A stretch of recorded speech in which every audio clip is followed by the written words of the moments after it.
प्रणाम सुंदर साथ जी। बोलो श्री प्राणनाथ प्यारे की जय। बोलो श्री सदगुरु महाराज जी की जय। बोलो श्री राम रतन महाराज जी की जय। साथ जी शोभा देखिए, कर कुर्बानी आत्म वार डारो नख सिखलो, ऊपर धाम धनी खसम, ऊपर धाम धनी खसम। कुर्बानी को नाम सुन मोमिन उलसत अंग, पीछे होते जो मोमिन, पीछे होते जो मोमिन, दौड़ लिया तिन संग, साथ जी शोभा देखिए, कर कुर्बानी आत्म, कर कुर्बानी आत्म, कर कुर्बानी आत्म। प्रणाम जी। बोलो श्री प्राणनाथ प्यारे की जय। बोलो श्री सदगुरु महाराज जी की जय। बोलो श्री राम रतन महाराज जी की जय। Page number 63। सुंदर साथ जी प्रणाम जी। अब महाराज जी को शिव जी के जमात सहित, उनकी साधु मंडली सहित उनको दर्शन हुए, जो उन्होंने दर्शन उनसे प्राप्त किए। एक महाराज जी को कभी बचपन से लेके किसी से प्रेम नहीं मिला था। प्रेम सानिध्य जो ममता में ही प्रेम मिला था वो एक अपनी बुआ से ही मिला था, और उसके अलावा कहीं उनको प्रेम की कोई अवस्था नहीं थी। भूतनाथ जी भी उनके साथ थे, लेकिन प्रेम नहीं, प्रेम जैसी चीज उसमें भी नहीं झलकती थी। मतलब उनको साधु संतों में भी, ब्रह्म में भी और भौतिकता में भी, दोनों में ही प्रेम नहीं मिला था। जब उन्होंने शिव जी की आंखों में, शिव जी के की आंखों में अपने लिए प्रेम पाया और उनकी आंखों में भी प्रेम की अश्रुधारा बही, तो उन्हें प्रेम का एक सूत्र समझ आया कि जब हम सतगुरु से मिलेंगे तो हमारी प्रेम की अश्रुधारा ऐसे ही बहेगी, हमारी आत्मा उन्हें पहचान लेगी। क्योंकि महाराज जी के पास कोई पहचान नहीं थी, कोई डील डोल नहीं था, ना ही कोई ऐसा था कि सतगुरु ऐसे होते हैं वैसे होते हैं, कुछ नहीं पता था उनको। तो नज़रों का एक संकेत उनको मिला कि नज़रों से हम पहचान सकते हैं। कई बार ऐसा होता है ना सुंदर साथ जी, हम नज़रों से ही सामने वाले को पहचान लेते हैं कि ये किस, चाहे वो हमसे कुछ शब्द कहे ना कहे, बाद में उसकी भाषा से पहचान लेते हैं, फिर उसकी रहनी से पहचान लेते हैं। तो पहली पहचान आंखों से भी हो जाती है। अब महाराज जी को उस दिव्य पुरुष ने क्या कहा कि आप सावन सावन यहीं रुको, कि यहाँ महात्मा जन, उनके कहने का जो औचित्य था वो ये था कि यहाँ महात्मा लोग आते हैं शिव जी के दर्शन करने, शायद कोई महात्मा तुम्हें मिले या कोई सदगुरु तुम्हें मिले, इस तरह की बात करके वो अलक्षित हो गए। अब महाराज जी क्या कहते हैं, कहते ही अलक्षित हो गई, यहाँ न कोई था जैसे, हम प्रसाद लेकर लुटिया से लेकर निज आसन पर आ बैठे। महाराज जी कहते हैं कि हम भी जब वो चले गए तो हमने भी अपना प्रसाद लुटिया में लिया और अपने निज आसन पे, जहाँ हम बैठे थे या जहाँ हम सो रहे थे, वहीं पे हम आके बैठ गए। महाराज जी सोते नहीं थे, सब जानते हैं इस बात को, कि घुटनों को इकट्ठा करके घुटनों में सर रखे बैठे बैठे पूरी रात बिता देते थे। सुबह हुई, बैठे बैठे ही डूबे हुए ख्यालों में, उसी अवस्था में प्रसन्न रखे तुझे सालों में। महाराज जी कहते हैं कि सुबह हो गई, कैसे हुई, सो के नहीं हुई, उसी ख्यालों में हम डूबे हुए हैं कि वो मुझसे क्या कहना चाहते थे। क्योंकि महापुरुष एक ही शब्द में अपनी बात कह देते हैं, माया की भी और ब्रह्म की भी। वो उन्हीं बातों का मंथन करते करते उसी अवस्था में बैठे रहे और सुबह हो गई।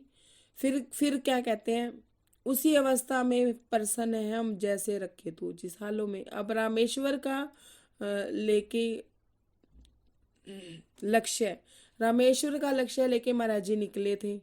ये हिमालय पर्वत पे आके जहाँ पे इनको यहाँ दर्शन हुए, और यहाँ से ही उन्होंने जब कह दिया कि 1 महीना तुम यहाँ रहो, तो महाराज जी ने कहा ठीक है, जैसी अवस्था में आप रखो, आपकी मर्जी है। भी जैसे जैसे उनको रास्ता मिलता जा रहा था महाराज जी वैसे वैसे चलते जा रहे थे। अब क्या कहते हैं आगे, बोले एक महात्मा प्रातः अपने आसन पर आकर के श्री तृप्ति बालाजी के तुम दर्शन करो जाके। अब महाराज जी क्या कह रहे हैं, महाराज जी कह रहे हैं कि मैं तो यहाँ बैठा रहता, 1 महीना मेरा बीत जाता, मुझे कोई फर्क थोड़ी ना पड़ता, क्योंकि मैं तो वैसे सदगुरु की तलाश में था, मुझे वचन मिला था। लेकिन मेरे लागी वाले को, जो मुझे चाहता है, जो वो भी तो मुझसे मिलना चाहता है, तभी तो मेरे से रास्ता तय करा रहा है। अब हमें कोई आके गए पन्ना जी जाओ या शेरपुर जाओ, तो इसका मतलब वहां से बुलावा आ रहा है, तो हमारे पास संदेशा आ रहा है ना, संदेशे भेजे जा रहे हैं कि पन्ना जी जाओ, एक बार जरूर जाओ, या शेरपुर जाओ तो एक बार जरूर मिल के आओ महाराज जी से, इस तरह की बात। तो महाराज जी कहते हैं कि वो भी तो मुझसे मिलना चाह रहा था। तो एक महात्मा मेरे पास आया, मेरे आसन के पास आया, उसने मुझे क्या बोला कि तृप्ति बालाजी के दर्शन करके आओ। अब महाराज जी ने क्या कहा आगे कि हर प्रकार से एक महत्व दर्शाया श्री बालाजी का, रुचि मोड़नी चाहिए मेरी, ये मतलब था साधु का। महाराज जी कहते कि मुझे तृप्ति बाला के दर्शन करने के लिए कह रहा था, वो बार बार मुझे उसका महत्व बता रहा था, बार बार मुझे उनकी कथाएं सुना रहा था। उसका कारण क्या था, उसका कारण ये था कि वो मेरा जो रुचि है, मेरा जो यहाँ रहने का, 1 महीना बिताने का जो मन है, उस मन को बदलना चाह रहा था। क्यों? क्योंकि बस ये साधु का मतलब था। भी साधु बार बार आके उसे कह रहे हैं कि जाओ जाओ जाओ। अब हम किसी को कहें कि पन्ना जी जाओ, शेरपुर जाओ, तो हमारा क्या मतलब है, हमारा क्या स्वार्थ है? हमारा ये स्वार्थ है कि वो एक बार जाए और महाराज जी के दर्शन करके आए। ऐसे ही वो कह रहे कि उसका स्वार्थ सिर्फ इतना था कि वो मेरी रुचि इसलिए मोड़ना चाहता था कि मैं बालाजी के दर्शन करने जाऊं। कहा महात्मा से हमने 1 माह नहीं जाएंगे, यही ठहरना है आवश्यक, धुनी यही रमाएंगे। महाराज जी कहते हैं, महात्मा जी कहते हैं, मैंने महात्मा जी से क्या बोला कि मैं 1 माह के लिए नहीं जाऊंगा, मुझे अंदर से ये वचन मिला हुआ है कि मुझे 1 महीने के लिए यहीं रहना है, मैं 1 महीना यहीं रुक के फिर जाऊंगा। महाराज जी ने उनको ऐसे बोल दिया। सुनकर तब चले गए, पर अगले दिन वो फिर आए। फिर मैं तो बाबा जी के ही आकर साधु ने दर्शाए। महाराज जी कहते हैं चलो, उस दिन तो वो चले, अगले दिन फिर आ गए, अगले दिन फिर यही बात कह रहे हैं, बालाजी का महत्व बता रहे हैं, बालाजी की रिद्धि सिद्धि बता रहे हैं। तो एक मतलब साधु बार बार यही बात दर्शा रहा था। कथा पूर्व से शुरू हुई, फिर बात बात पर बालाजी अति महत्व होकर विभोर दर्शाते आकर बालाजी, बाबा जी सॉरी। महाराज जी कहते हैं कोई भी कथा बात, कोई भी परमात्मा की बात शुरू होती तो महाराज जी को वो महात्मा जी क्या समझाते कि बालाजी जाके आओ, एक बार बालाजी जरूर जाके आओ। इस तरह की बात महाराज जी को वो बार बार समझा रहे थे। तो एक मिनट, बदल दिया पासा आखिर, निश्चय होने लगा हमें, व्याख्या पर निदान अब उनकी श्रद्धा पर होने लगी हमें। महाराज जी कहते हैं कि उसने कह कह के मेरा मन बदल ही दिया, पासा बदल ही दिया, कि मैं 1 महीना यहाँ रुकना चाहता था, लेकिन वो मुझे बालाजी के बारे में इतना बता रहा था, इतना कह रहा था कि मेरी श्रद्धा उनमें जा गई। हंसा बहन, कैमरा ऑफ कर लीजिए अगर टिक के नहीं बैठना है तो महाराज जी क्या कहते हैं कि उसने मेरा पासा बदल ही दिया, मतलब मेरा भाव उसने बदल ही दिया कि मैं 1 महीना यहाँ रुकना चाहता था, लेकिन मैं रुका नहीं, मैंने भी निश्चय कर लिया चलो मैं बालाजी के दर्शन करके आता हूँ। व्याख्या पर निदान अब उनकी श्रद्धा हमें भी होने लगे। जब वो इतना व्याख्यान कर रहे थे बालाजी का, इतना मतलब भाव दर्शा रहे थे, तो मेरी भी श्रद्धा उनके प्रति होने लगी। अब विचार बन गए हमारे बालाजी की यात्रा के, परिवर्तन आया अपने में वृद्ध साधु की व्याख्या से। महाराज जी कहते हैं मेरे भी विचार बन गए बालाजी की यात्रा के लिए और मुझ में भी परिवर्तन आया, मेरा मन भी बदल गया। तो वृद्ध साधु मतलब उस साधु की व्याख्या सुन के मेरा मन भी बदल गया। प्रातः ही प्रस्थान किया हमने, हिमगिरी से वल्टियर की ओर पहुंचे, एक महात्मा का आश्रम रख हमने आसन आटे की। महाराज जी कहते हैं सुबह होगी, सुबह हुई, जैसे हमने हिमगिरी से वल्टियर जाने के लिए हम पहुंचे और एक महात्मा का आश्रम हमने देख के वहां पे अपने आसन हमने टिका दिए। सुंदर साहब प्रणाम जी। अब इसमें महाराज जी क्या कहते हैं, जब महाराज जी ने दृढ़ निश्चय कर लिया था कि ठीक है अब मैं 1 महीना के लिए यहाँ रुकूंगा, लेकिन उस महात्मा जी ने आके तृप्ति बालाजी के का वर्णन कर करके महाराज जी को अपने मंतव्य से डिगा दिया इन द सेंस कि महाराज जी का मन भी बदल गया तृप्ति बाला के बारे में सुन सुन के, उनकी श्रद्धा के बारे में सुन सुन के। इसमें एक भाव ये आता है सुंदर साथ जी, महाराज जी को ये वचन दिव्य पुरुष ने दिया था कि 1 माह के लिए वहीं रुकना है। ठीक है, वो दिव्य पुरुष थे और ये महात्मा जी थे, दोनों बातें हैं। ये 5 तत्व के शरीर में और उन्होंने दिव्यता के दर्शन किए थे, लेकिन महात्मा जी की बात का प्रभाव क्यों पड़ा ज्यादा, दिव्य पुरुष की बात का प्रभाव क्यों नहीं रहा? कारण कि जब बार बार वो उनको एक ही बात कह रहे थे, एक ही बात कह रहे थे, तो उनका मन बदल गया।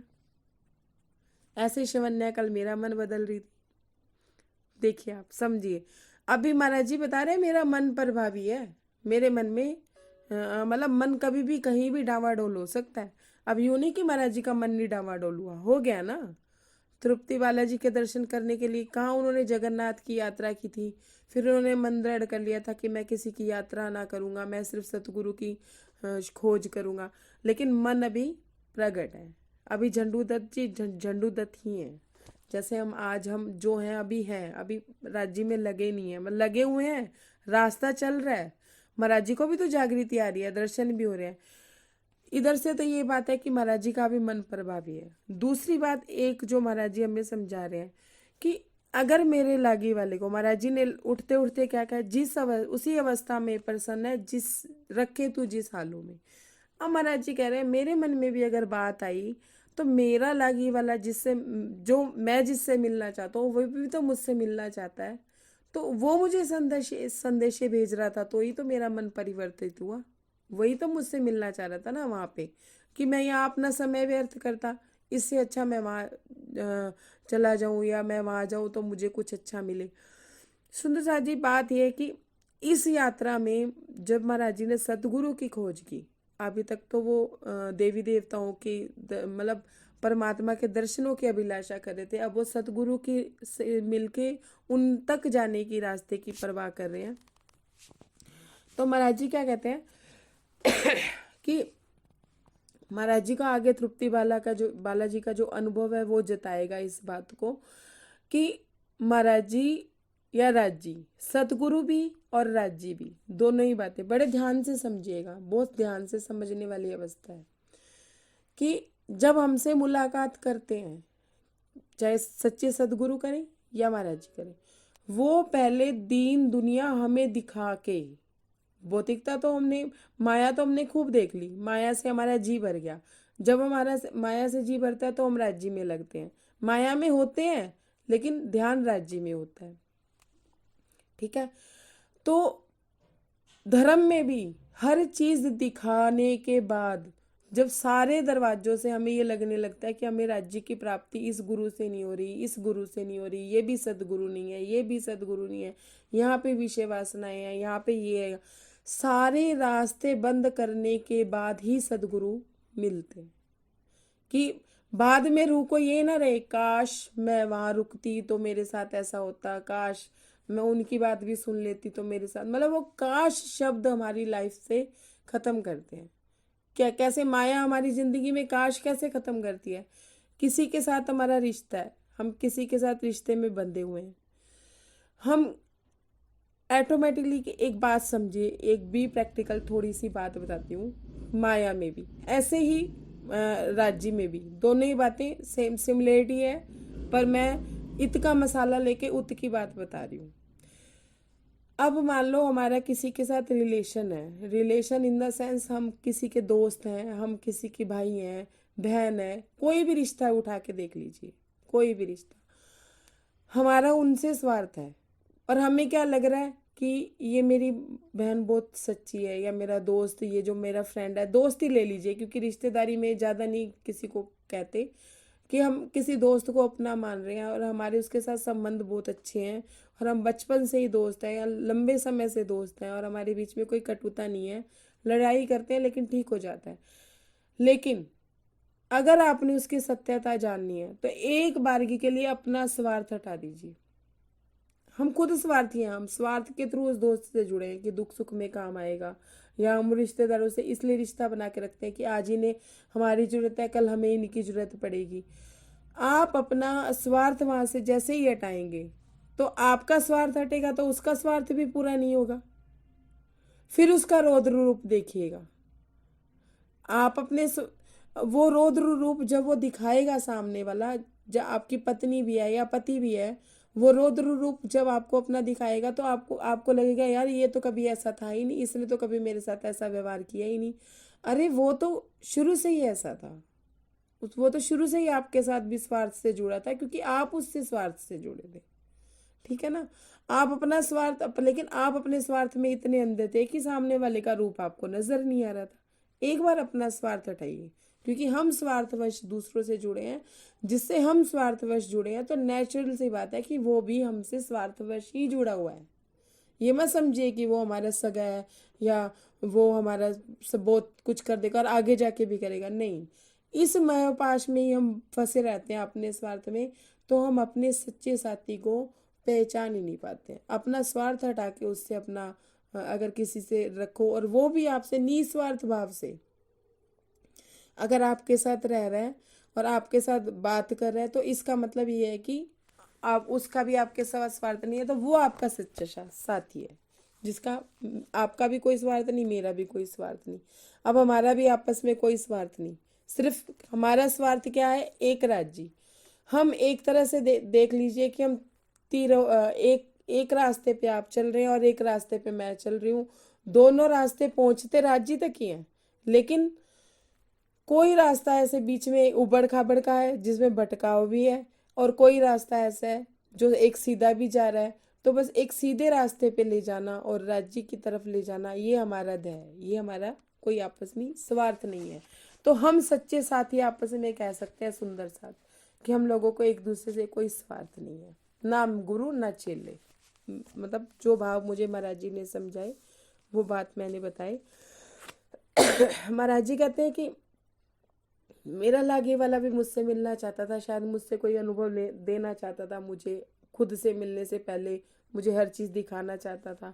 इस वजह से मेरा मन भी बदला और मैं उनके कहने पे चल दिया और मेरी तृप्ति वाला की तरफ श्रद्धा बढ़ी और मैंने भी वहाँ से प्रस्थान किया।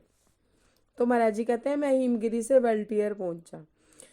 आगे एक महात्मा का आश्रम देख के मैंने वहां अपना आसन रखा और उस बरामदे में बहुत सारे साधु ठहरे हुए थे। हंसा बहन, आप अगला पेज शुरू कर लीजिए,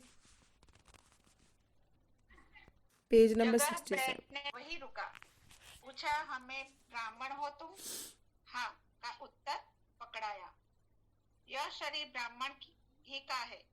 सुनत इतनी कुछ खिसियाया। सुनत इतनी कुछ खिसियाया। आप ब्राह्मण कौन जो सन्यासी को? हम राज्य के लिए, राज्य हमारे हैं लेकिन हम राज्य के नहीं हैं।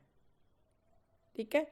इलम हमने बहुत सारा जान लिया, इलम तो हमने इतना जान लिया जिसका कोई अंत नहीं है, लेकिन मन में भावना अभी नहीं है, मन अभी सदा नहीं है। इस बात का मैं हो सका तो इसमें आगे और भी बताऊंगी कि ज्ञान भी हमें कितना चाहिए था और हमने कितना ले लिया। ठीक है। अब अगली बात करते हैं। महाराज जी क्या कहते हैं मंगल को ही बतलावेंगे चलते बने कर करके। देख रहे थे साधु जन सब जितने थे आश्रम भर में। महाराज जी कहते हैं कि सारे आश्रम में जितने भी साधु जन थे वो सारे देख रहे थे। वो इस बात को सुन रहे थे। क्या कहते हैं, इस विवाद के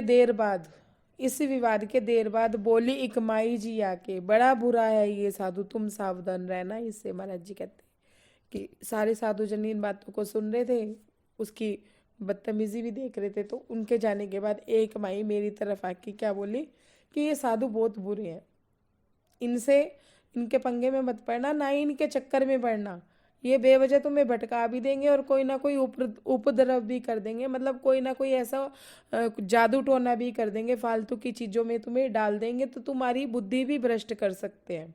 महाराज जी को उन्होंने ऐसे कहा। महाराज जी डरने वालों में से नहीं थे, लेकिन मन तो अभी था ना, मन तो अभी सदगुरु को भी ढूंढ रहा था, और मन भी अभी इन साधु संतों में भी देख रहा था कि सच्चा साधु कौन है, दृष्टा बन के देख रहा था मन अभी। तो कहते हैं बुद्धिमता को सो भी नहीं थी जैसे सर्वदा हो अभाव, यही ठीक समझा हमने, बस इससे पहले ही चल दो। महाराज जी कहते हैं कि वो माई मुझे क्या कह रही थी कि ये उपद्रवी हैं, ये ऐसे तांडव करना शुरू कर देते हैं, ये बुद्धि पे भी कुछ कर देंगे, रिद्धियाँ सिद्धियाँ इनको प्राप्त है, इनमें बुद्धि नहीं है, लेकिन दूसरों की बुद्धि को हर लेते हैं, ये अपने वश में कर लेते हैं, इनमें ये सिद्धि थी। खुद में तो बुद्धि होती तो वो ऐसे गलत कार्य थोड़ी ना करते। जो हम गलत काम करते हैं, जो गलत कार्य करके हम अपनी माया में उपलब्धियाँ पा लेते हैं, तो वो कोई बुद्धिमत्ता थोड़ी ना होती है। महाराज जी इसमें एक बात और भी समझा रहे हैं। महाराज जी कहते हैं कोई अगर गलत कार्य करके पैसा कमा रहा है, धन कमा रहा है, तो हमें उससे कभी प्रभावित नहीं होना है कि हाँ भाई इसके पास तो इतना पैसा है, इसने जुआ खेल के या इस चीज़ से या किसी को धोखाधड़ी से पैसा छीन लिया, किसी से उधार लेके पैसा इकट्ठा कर लिया, दे नहीं रहा किसी का, तो हमें इन चीज़ों में नहीं पड़ना है, ना ही उससे प्रभावित होना है। महाराज जी माया में ये बात भी हमें समझा रहे हैं। अब कैसे करें, अब क्या करेंगे महाराज जी? यही ठीक समझा हमने, इससे पहले ही चल दो, साथ छोड़ दो एकदम सबका, बल्कि त्याग यही कर दो। महाराज जी कहते हैं कि उस समय क्या करना चाहिए जब हमें लग रहा है कि एक पर्सन माया में भी गलत कार्य करके धन कमा रहा है, तो हमें उसके गलत कार्यों में घुस के ज़्यादा धन कमाने की लालसा नहीं लेनी है, हमें उस समय ही उसका त्याग कर देना है, क्योंकि इसका अंत बहुत बुरा होता है। तो महाराज जी कोई डर थोड़ी ना रहे थे उससे, वो महाराज जी का कोई क्या बिगाड़ लेता। अघोरी बाबा ने क्या शिव जी के दर्शन किए हुए थे? महाराज जी ने तो किए हुए थे ना। और महाराज जी को ये भी पता था कि जब मुझे समरू से कोई बचा सकता है, जब मुझे जंगल में कोई खोने से बचा सकता है, जो अब तक मुझे रास्ता दिखा रहा है वो मुझे बचाएगा नहीं वाला। बल था महाराज जी में, सत्य बल था। लेकिन महाराज जी ने क्या बुद्धिमत्ता समझी, क्या ठीक समझा कि छोड़ो ना, इससे पहले किसी के साथ पंगा लेने से अच्छा अपना टाइम से अलग हो जाओ, टाइम से अपना उस जगह का भी त्याग कर दो, उस व्यक्ति का भी त्याग कर दो। सुंदर सा जी इसमें बात क्या आती है कि हम किसी चीज़ का भी छोड़ना बहुत मुश्किल है। किसी भी चीज़ को छोड़ना, किसी भी जगह को छोड़ना, किसी भी रिश्ते को छोड़ना बहुत मुश्किल है। अगर मान लो हमें कोई एक छोटा सा अनुभव या एग्जाम्पल आपको देती हूँ कि मान लो कोई व्यक्ति हमें बहुत परेशान कर रहा है, हम उससे इतने दुखी हो गए पर हम उसे छोड़ नहीं पा रहे, ठीक है।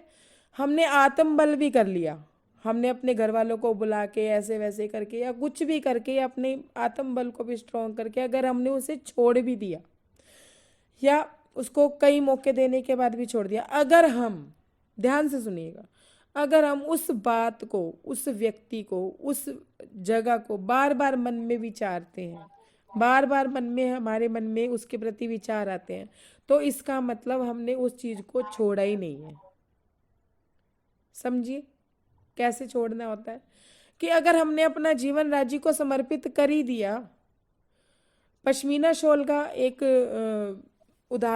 जो महाराज जी का अनुभव बहुत सारे सुंदर साथ बताते हैं। मैं दोहरा देती हूँ क्योंकि सुना सबने हुआ है, लेकिन उस चीज़ को समझने के लिए यहाँ जो चीज़ महाराज जी समझा रहे हैं उस चीज़ को समझने के लिए मैं उनका ही अनुभव बताती हूँ। उनके साथ वो एक सुंदर साथ ने मुझे बताया कि एक स्त्री थी, मतलब एक सुंदर साथ जी थे, वो बड़े महाराज जी के लिए क्या लेके आए? पश्मीना की शॉल। सबने सुना हुआ ये प्रसंग। उसने पश्मीना की शॉल तो महाराज जी को दे दी। महाराज जी ने बोला भी कि भाई हमारे नसीब में ये पश्मीना की शॉल नहीं है, हम तो खद्दर खादी कुर्ते पे ही लेटते हैं। लेकिन उसका भाव था महाराज जी के प्रति, तो महाराज जी को उसने पश्मीना की शॉल दे दी। इतने में एक साधु आया, साधु ने बोला कि मैं तो रात को ठंड में ही मरता रहा, तो महाराज जी ने इधर से शॉल ली और उधर दे दी। ठीक है। अब उस औरत के भाव क्या थे कि मैंने शॉल दी और इन्होंने उधर दे दी, उस शॉल में उसकी नजरें टिकी रही, तो इसका मतलब उसने शॉल नहीं दी थी ना। विचार तो उसके चल रहे थे। अब शॉल तो महाराज जी की थी, महाराज जी ओढ़े, चाहे उससे पहने, चाहे उसे कुछ भी करें। अब जैसे सपोज ये है कि महाराज जी ने आपको दूध और चावल दे दिए, मान लो मैंने महाराज जी के वचनों के दूध और चावल आपको दे दिए। अब आपकी मर्जी है कि उस चावलों में दाल बना के आप खिचड़ी पकाओ, या उस दूध और चावलों को मिला के खीर बना लो, चाहे मीठा बना लो, चाहे नमकीन बना लो, चाहे आप किसी को बांट दो, दूध किसी देवी देवता पे चढ़ा दो और चावल किसी भिखारी को दे दो। ये तो आप पे डिपेंड है ना कि आप क्या करते हो उन वचनों का। जो वचन आपको महाराज जी अभी तक से दे रहे हैं, वो वचनों को आप जीवन में उतारते हो, या सिर्फ उसकी बातें ही सुन के इधर से उधर श्रवण सुख लेके ही निभा देते हो, ये तो आप लोगों पे डिपेंड है ना। जब दे दिया महाराज जी ने तो दे दिए ना अपने वचन। ऐसे ही महाराज जी कहते हैं कि उसका ध्यान तो पश्मीना शॉल में ही अटका रहा, तो महाराज जी ने उसके हाव भाव पढ़ के उससे पूछा, तुम ये सोच रहे हो ना कि मैंने शॉल उनको क्यों दे दी? तो महाराज जी वो तो इंतजार ही कर रही थी कि महाराज जी पूछे और मैं बोलूं। कहती हाँ महाराज जी, मैं यही सोच रही थी कि मैंने आपको इतने प्यार से शॉल दी और आपने आगे दे दी। महाराज जी कहते तूने वो शॉल दी ही नहीं। कहाँ दी? मेरे को देने के बाद तू उसको सोच रही है। हम अपने जीवन में, सुंदर सा जी, सोचने की बात है, अगर हमने अपना जीवन राज्य जी को समर्पित कर दिया तो हमें कोई फ्यूचर प्लानिंग करने की जरूरत है? हमें जो चला गया उसके लिए सोचने की जरूरत है? देखिए ना, जब हमने अपने आप को राज्य को समर्पित किया उसके बाद से क्या क्या मिला हमें? क्या हम जो हमने सोचा वो कभी हुआ? उससे विपरीत ही हुआ। क्यों? क्योंकि जो राज्य ने करना था वही करना था। तो महाराज जी क्या कहते हैं, छोड़ना बहुत मुश्किल है, कहना बहुत आसान है कि मैंने माया छोड़ दी, मैंने घर गृहस्थी छोड़ दी, मैं खाना पीना भी छोड़ दूंगी, मैं कपड़ों का सुख भी छोड़ दूंगी, मेरे को रिश्ते नाते भी नहीं चाहिए। ये कहना बहुत आसान है, पर सोच कहाँ जाती है? उसी में ही जाती है। तो ऐसी सोच, बार बार उसी बात को सोचने का मतलब ये है कि आपने उस चीज को छोड़ा ही नहीं है। तो महाराज जी क्या कहते हैं, हमने सर्वदा उस चीज को मतलब साथ छोड़ एकदम सबका, बल्कि त्याग यही कर दो। महाराज जी कहते हैं कि मैंने वही सब चीजों का त्याग कर रखा था, कर दिया। अब क्या कह रहे, तज रखा था कुछ दिन से फलाहार आहार भी। महाराज जी ने क्या प्रण लिया था कि 5वें दिन आहार करते थे, फिर उन्होंने प्रण लिया कि 5वें दिन फलाहार करेंगे। तो महाराज जी कह रहे हैं कि हमने फलाहार भी त्याग रखा था, मतलब वो अपनी जीवन लीला को भी समाप्त करना चाहते थे, अपने शरीर को भी समाप्ति तो कह सकते हो ना, थे क्या हो रह गया होगा उनका शरीर जो सिर्फ जल के आधार पे चल रहे हैं। बीत चुके थे कितने ही दिन इस प्रकार के लंघन से। महाराज जी कहते हैं कि इतने दिन से मैंने कुछ खाया पिया भी नहीं था और फलाहार भी मैं नहीं कर रहा था, तो मेरा शरीर बिल्कुल जर्जर हो चुका था।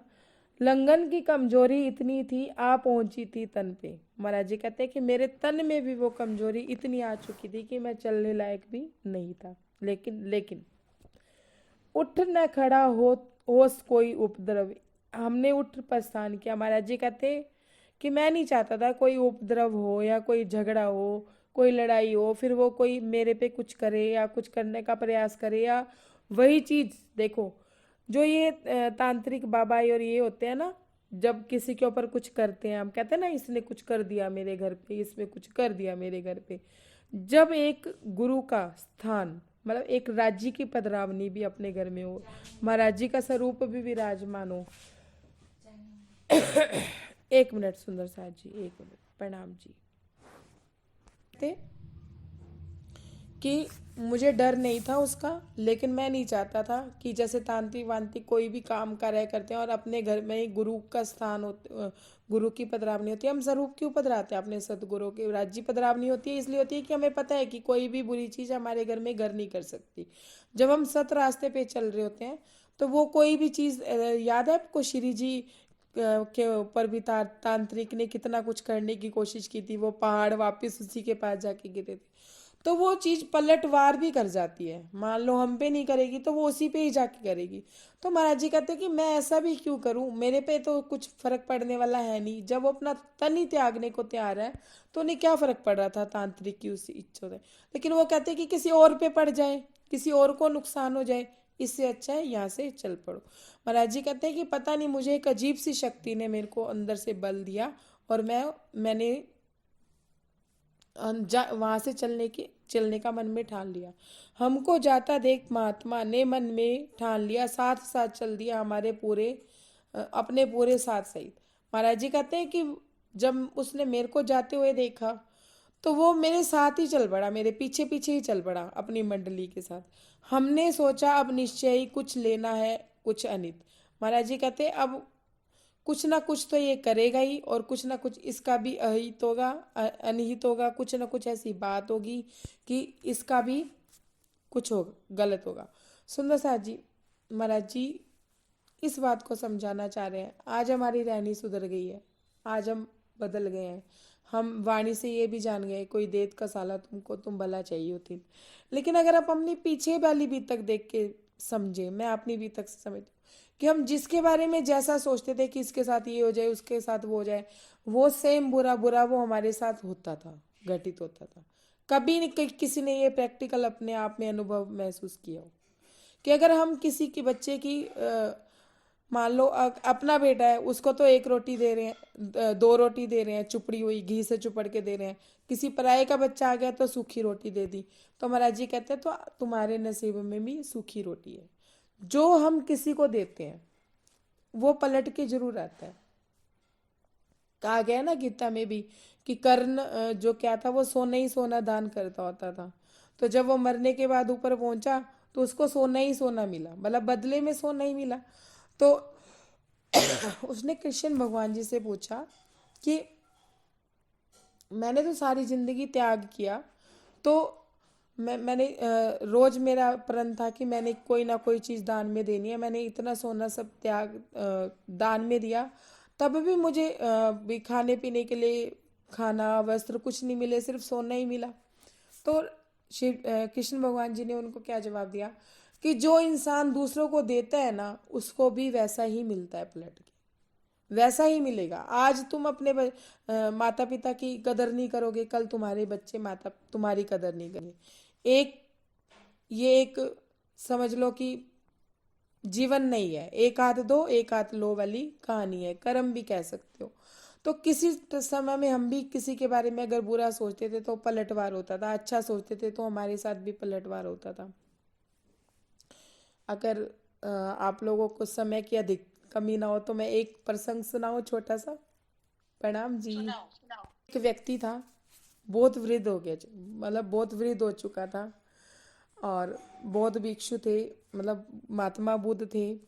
उनके शिष्य मतलब बने हुए थे। लेकिन शिष्य कैसे थे, वो उनके खिलाफ कार्य करते थे, मतलब उनकी खिलाफत करते थे, हमेशा उनके खिलाफ बोलते थे, खिलाफ उनके साथ संगत को भड़काते थे। कारण वो ये कहते थे कि जो ये कहते हैं वो प्रैक्टिकल में हो नहीं सकता। क्यों नहीं हो सकता? वो कहते थे धन इकट्ठा नहीं करना चाहिए, किसी के साथ ज़्यादा चिपकना नहीं चाहिए, किसी के को ज़्यादा मान सम्मान नहीं देना चाहिए, हर किसी को गुरु नहीं बनाना चाहिए, इस तरह की बातें वो कहते थे। तो वो जो वृद्ध व्यक्ति थे वो ये कहते थे, मुझे ऐसा लगता था कि ये सब उल्टे उल्टे उपदेश देते हैं कि अब बंदा घर में अपने बच्चों से ही प्यार नहीं करेगा, पैसे ही नहीं इकट्ठा करेगा अपने फ्यूचर के लिए, कि ज़्यादा धन मुसीबतें लाता है। तो क्योंकि वो उस समय पे दरिद्र था, वो मेहनत कर रहा था, उस समय पैसा कमा रहा था, तो वो शुरू से उनके खिलाफ था। अब वो महात्मा बुद्ध के पास जब आए अंत समय में, यूँ कह लो बुढ़ापे में, जब अंत समय आने वाला होता है तभी हमें गुरुओं की और राज्य की याद आती है। पूरा जीवन हम व्यर्थ बिता चुके होते हैं। तो ना वो व्यक्ति ना आंसू बहा रहा था, कभी हंसता था कभी रोता था, कभी नाचने लगता था कभी कुछ करने लगता था, मतलब उसकी पागलों जैसी हालत हो गई थी। तो महात्मा बुद्ध ने अपने एक भिक्षुक को बोला, जाओ इनको ब्रह्म ज्ञान प्राप्त हुआ है, जाके इनसे ब्रह्म ज्ञान लेके आओ। महाराज जी कहते वो के महात्मा बुद्ध वो उनका जो भिक्षुक था वो कहता मैं इनसे क्या ब्रह्म ज्ञान लूँ, तो जो ब्रह्म ज्ञान आप मुझे दे सकते हो। वो कहते अनुभव भी होते हैं कुछ, अपने जीवन के अनुभवों से जो सीखोगे ना वो कोई और नहीं सिखा पाएगा, कोई गुरु का वचन नहीं सिखा पाएगा, मेरे वचन नहीं सिखा पाएंगे। आप इसके अनुभव की बात पूछो, ये बताएगा आपको कि इसके अनुभव में क्या है। वो बौद्ध भिक्षुक व्यक्ति के पास गया, उस व्यक्ति से बोलने लगा कि आप कभी हंस रहे हैं, कभी रो रहे हैं, आपको ऐसा कौन सा ज्ञान प्राप्त हुआ है। अब जो बड़े बुजुर्ग होते हैं वो वेले ही होते हैं, वो तो सोचते ही हैं कि कोई आए और पकड़े, मतलब कोई आके उनके पास बैठे तो वो अपनी व्यथा कहे।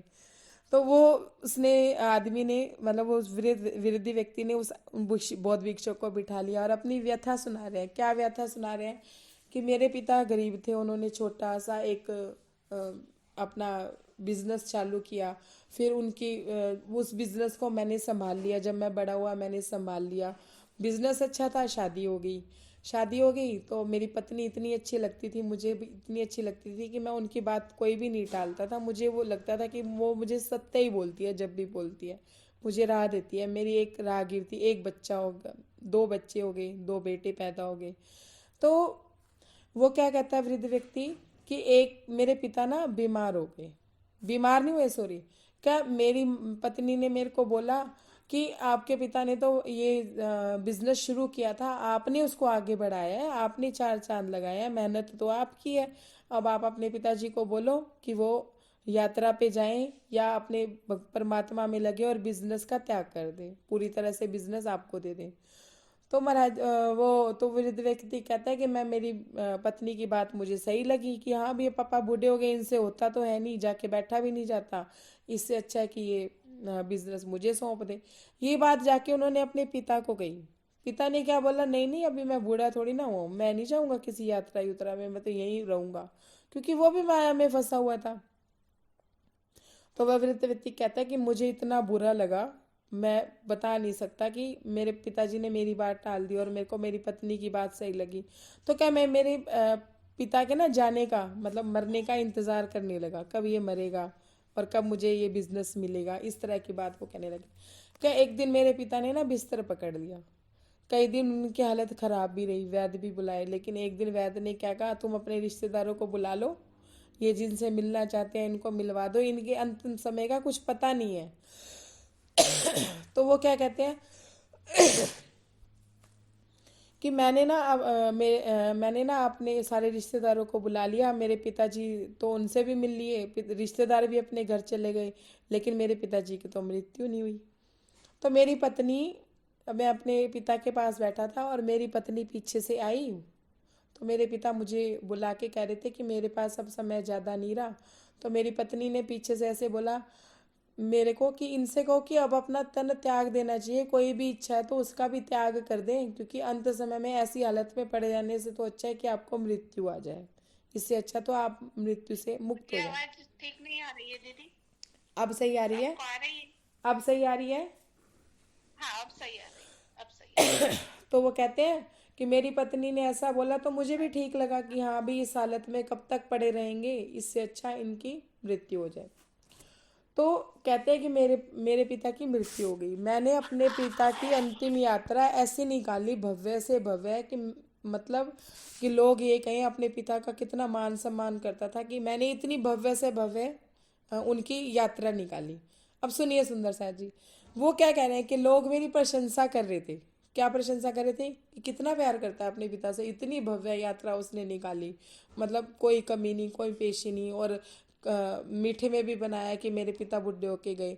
मतलब कह रहा है कि मैं मन ही मन इतना खुश हो रहा था, किस लिए कि लोग मेरी प्रशंसा कर रहे थे, समझिएगा ध्यान से, लेकिन चेहरे पे भाव दुख के नहीं ला पा रहा था, क्योंकि दुख दिखाना था ना, दिखाना दुख था, लेकिन मन में प्रसन्नता है कि पिता भी चले गए, बिजनेस मेरा हो गया, चल शांति होगी। कभी मैंने ये नहीं सोचा कि जिस जगह पे मैं मेरे पिता को जला के आ रहा हूँ मेरे को भी वहीं जाना है। कहते हैं मेरे बच्चे बड़े हो गए, बिजनेस को मैंने 4 चांद लगा दिए, इतना बढ़ा दिया। अब मेरे दोनों बच्चे, मैं थोड़ा सा बीमार पड़ा, जैसे ही बूढ़ा हुआ तो मेरा बड़ा बेटा मेरे पास आया, मुझे क्या कहता है, पिताजी अब आप सारा बिजनेस मेरे को दे दो, अब आप बूढ़े हो गए, छोटे भाई की भी चिंता आप छोड़ दो, मैं अपने आप संभाल लूँगा उसको भी, वो जिम्मेदारी भी आप छोड़ के आप अपने परमात्मा में लगिए। तो मर तो वो वृद्ध पुरुष क्या कहता है, मैं थोड़ा सा बीमार हूँ, मैं स्वस्थ हो जाऊंगा, ऐसी बात नहीं है, मैं अभी बिजनेस संभाल रहा हूँ। क्यों? क्योंकि मेरे मन में ये था कि ये धन संपत्ति मेरी इकट्ठी की हुई है, मैंने इसको इतनी मेहनत से इकट्ठा किया है, मैंने इतनी मेहनत से बनाया, मैं ऐसे कैसे छोड़ दूँ। मेरे मन में भी माया पर भावित। कहते थोड़ी देर बाद छोटा बेटा आया, मेरे हाल चाल नहीं पूछ रहा है वो, बस ये कह रहा है, पिताजी अब आप बीमार रहने लगे, बड़ा भैया तो नशा पत्ता करता है, इससे अच्छा आप बिजनेस मेरे नाम कर दो, वो तो बिजनेस क्या ही संभालेगा, मैं आपका बिजनेस संभालूंगा। वो वृद्ध व्यक्ति कहते मैंने उसको भी यही जवाब दिया कि मैं मरा नहीं हूँ, अभी मैं जिंदा हूँ, मेरी तबीयत अभी खराब ही तो हुई है, ठीक हो जाऊंगा मैं। क्या मैंने एक से एक वैद्य बुलाया अपने लिए, एक से एक मैंने सब कुछ किया, लेकिन मेरी तबीयत में हालत में सुधार नहीं आया। तो एक दिन वैद्य ने मेरे पिताजी को जैसे देख के कहा था, एक दिन मेरे को भी देख के ऐसे कह दिया कि आप अपने रिश्तेदारों को बुला लो, इनको जिनसे मिलना है मिलवा दो, अभी इनका कोई भरोसा नहीं है, सेवा करनी है कर लो। क्या मेरे को एकदम से झटका लगा कि मेरे रिश्तेदार आके मुझसे क्या कह रहे हैं, आप नहीं होगे तो हमारा ये काम कैसे होगा, कोई दूसरा रिश्तेदार है, आप ही तो हमारे अब मामा जी जब आप मेरे घर आते थे, मेरे लिए खिलौने लाते थे, मेरे लिए ये लाते थे, आप मेरे को आपसे धन लाभ भी था। कोई रिश्तेदार ये कहता है कि मुझे जब जरूरत होती थी मैं आपसे ले लेती थी, अब मैं किससे मांगूंगी। इस तरह की बात वो वृद्ध व्यक्ति कहता है कि सब आके अपनी व्यथा सुना रहे हैं कि आपके बिना हमारा कैसे चलेगा। कोई ये नहीं सोच रहा कि मुझे स्वस्थ करने के लिए कुछ ऐसी दवाई लाए या कोई चीज लाए कि मैं स्वस्थ हो जाऊं। मेरे बारे में नहीं सोच रहे, अपने बारे में सोच रहे हैं। तो मुझे उस समय समझ आ गई कि कितना मेरे पिता को भी बुरा लग रहा होगा जब हम उनके मरने का इंतजार कर रहे थे। अब दोनों बेटे रिश्तेदार चले गए, और इधर से बड़ा बेटा और इधर से छोटा बेटा वो कहने लगे, पिताजी आप अंतिम शैया हो, आप साइन कर दो कि बिजनेस मेरे नाम हो जाए। दूसरा कहता आप साइन कर दो कि जीते जी आप अपने आप ही बांट के चले जाओ, ये मेरा वो उसका। मतलब दोनों भाई लड़ रहे हैं कि ये वाली प्रॉपर्टी उसकी, ये वाली प्रॉपर्टी उसकी। सुंदर साहब जी महाराज जी कहते हैं ज्यादा था ना तो वो लड़ रहे थे, अगर होता ही नहीं तो क्या लड़ाई होती। धन संचय किया हुआ था ना उसने, वो उतना ही करता जितना उसके बुढ़ापे में काम आ जाता। बेटे अपने अपने पे डिपेंड होते, अपने आप करते जो करते, लेकिन धन था ना। तो वो वृद्ध व्यक्ति मुझे कहता कि मुझे इस बात का ध्यान, हम रिश्तेदार नातों के मरने पे जाते हैं, सब कुछ करके आते हैं, वहां जाके उनके लिए दो आंसू भी बहाते हैं, लेकिन कभी हम ये नहीं सोचते कि इस जगह पे हमें भी जाना है, हमने भी एक दिन ये जीवन यात्रा खत्म करके चले जाना है, जो हम कमाने आए थे वो नहीं कमाया। तो फिर वो बहुत भिक्षु के आगे बैठ के, मतलब महात्मा बुद्ध के आगे बैठ के रोने लगा, वो जो वृद्ध व्यक्ति था। महाराज फिर वो वृद्ध व्यक्ति ने, सॉरी बौद्ध भिक्षु ने उनको क्या बोला कि ये जागृति अगर हमारे जीते जी हमें जवानी में नहीं आती, या अपने इंजॉयमेंट के यौवन में नहीं आती, बचपन में नहीं आती, अगर ये जागृति हमारे मरने से कुछ क्षण पहले या कुछ दिन पहले भी हमें आ जाती है, समझेगा ध्यान से, तो वो क्या, जो बाकी जो समय तुमने व्यतीत कर दिया, जो तुम्हारा बीत गया, लेकिन अब बाकी का समय अपने परमात्मा में इस तरह से लगा दो कि तुम्हें वो धन दौलत जायदाद का अंदर से मान सम्मान ये सब हट जाए। जब महाराज जी ने मुझे ये स्टोरी सुनाई थी कुछ दिन पहले, तो मैं इसी बात को मतलब सोच रही थी कि वाकई में हमें आज हम जानते हैं जो चीज़ें हम इकट्ठी कर रहे हैं वो तुच्छ है, जो रिश्तेदार हम इकट्ठे कर रहे हैं, जिनके साथ निभा रहे हैं वो तुच्छ है। किसी की शादियों में ना आ जाए चलेगा, किसी के बर्थडे में ना आ जाए चलेगा, लेकिन राज्य मिलनी चाहिए, सब पता है हमें, लेकिन हम वो जागृति तो नहीं ला पा रहे ना अपने आप में, वो आत्मबल तो नहीं ला पा रहे। हमें मान भी चाहिए, सम्मान भी चाहिए, हमें हर चीज़ चाहिए। तो बौद्ध भिक्षु ने जब उनको ये बात समझाई, मतलब मैं तो ये सोचती हूँ, जब मेरे सामने कोई स्टोरी आ जाती है या कोई शब्द किसी का मेरे कानों में पड़ जाता है या कोई संसारिक बात भी मेरे कानों में पड़ती है, तो मैं ये कहती हूँ महाराज जी आपने सुनवाई है, बात कुछ है, कोई ना कोई बात है इस बात में जो आप मुझे समझाना चाह रहे हो।